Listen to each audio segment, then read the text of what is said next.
I thought I'd pick kind of a couple of key areas. I guess everyone is familiar with Warren Buffett for his investment prowess and, picking great businesses and all that sort of stuff. But I think there's other areas of capital allocation that kind of fly under the radar a little bit for Warren Buffett, which are pretty close to as powerful. So I guess the big one that probably most people do know is the use of float from his insurance businesses. So I guess one of the things that Buffett has always been kind of wary of is using debt. So he hasn't typically borrowed a lot of money to make investments, but he has used float, which is has a few kind of similar characteristics in a lot of ways to debt. So basically float is what an insurance company, or the term that's used when an insurance company basically holds premiums while they're waiting to potentially pay out on policies. And that's kind of been a lot of fuel on the fire for Warren Buffett to have more capital to invest. It's similar in a lot of ways to investing debt, like I say, except he's effectively borrowing at very low, if not negative, interest rates, because the insurance companies are also kind of making money in their insurance business as well. So that's one of the examples of something that Buffett has done, and that's kind of been fuel on the fire for a lot of Berkshire's returns. I've seen some interesting research kind of stacking up what Buffett and Berkshire's returns would have looked like if they were just investing purely their own equity versus if they, what they've done with the float. And the differences are actually quite dramatic. They've been able to kind of leverage their returns on equity in a lot of ways by using that float. So that's one example of something that I find really interesting that Buffett has done.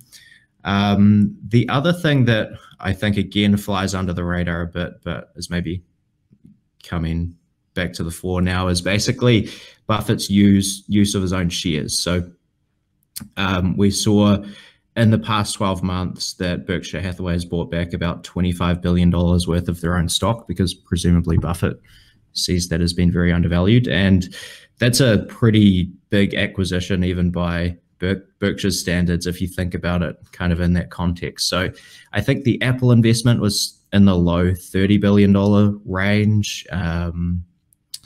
Precision Castparts was around $30 billion, which I think is, again, one of their largest acquisitions ever.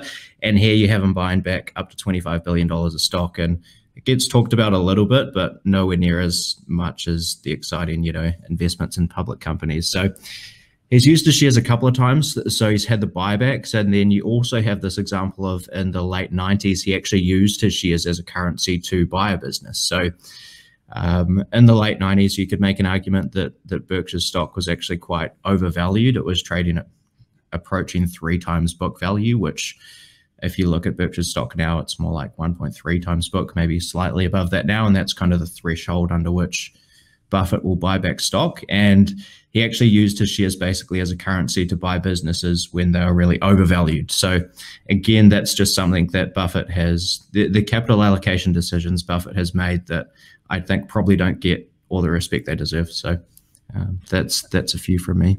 To the float point, it really is like an interest-free loan of some sort.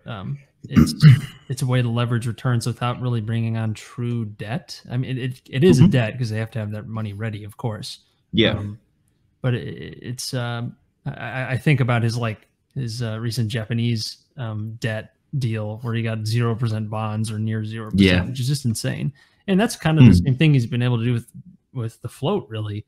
He's got to be a little bit more conservative with it since he's got to be ready for the insurance business. But that's definitely a way to leverage those returns. And I don't know if other allocators would be as comfortable with it. You got to believe in yourself doing something like that, of course. And maybe someone who's arguably more conservative wouldn't. I wonder.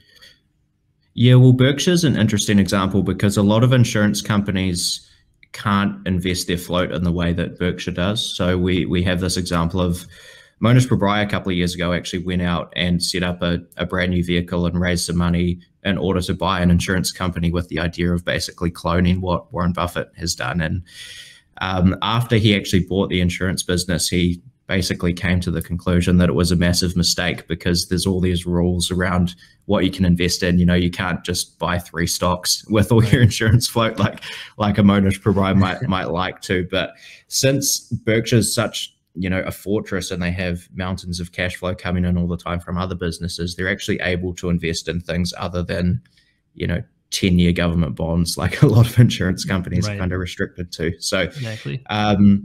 Yeah, that's an example. That one business that is probably not doing something similar would be a Markel. So that's a business run by a guy called Tom Gaynor. It's often called like a mini Berkshire Hathaway. So they're trying to do something similar. Tom Gaynor is like a value style investor as well. And that's a publicly traded business, which has done pretty well also from investing in the float. So yeah, it's super interesting. Like I said, it is pretty similar to debt. It's kind of like people are paying you to hold on to their money rather than you paying an interest rate on the loan, because you're making money from the insurance operations, and then you can also invest it and capture the gains on it, which is pretty phenomenal. And you obviously can't get a margin call on it either. So well, not quite, sort of, sort of. And if there's a bunch of claims outstanding, then obviously it's got to be ready there. So it still has to be liquid.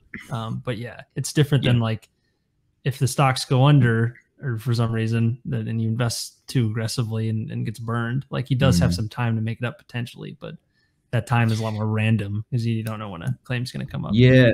And Buffett does talk about keeping a sort of base level of cash on hand for those situations. So if they have, they have what they call a super cat or super catastrophe insurance business, which basically insures against hurricanes and terrorist attacks and all sorts of things. So those are the kind of massive claims that could come out of nowhere. Like it's probably not that high a probability that Geico are suddenly going to have all these little auto claims that turn into this big, issue. But things like super catastrophes, hurricanes, tsunamis, all that kind of stuff, you sort of have to have a base level of cash on hand to deal with that.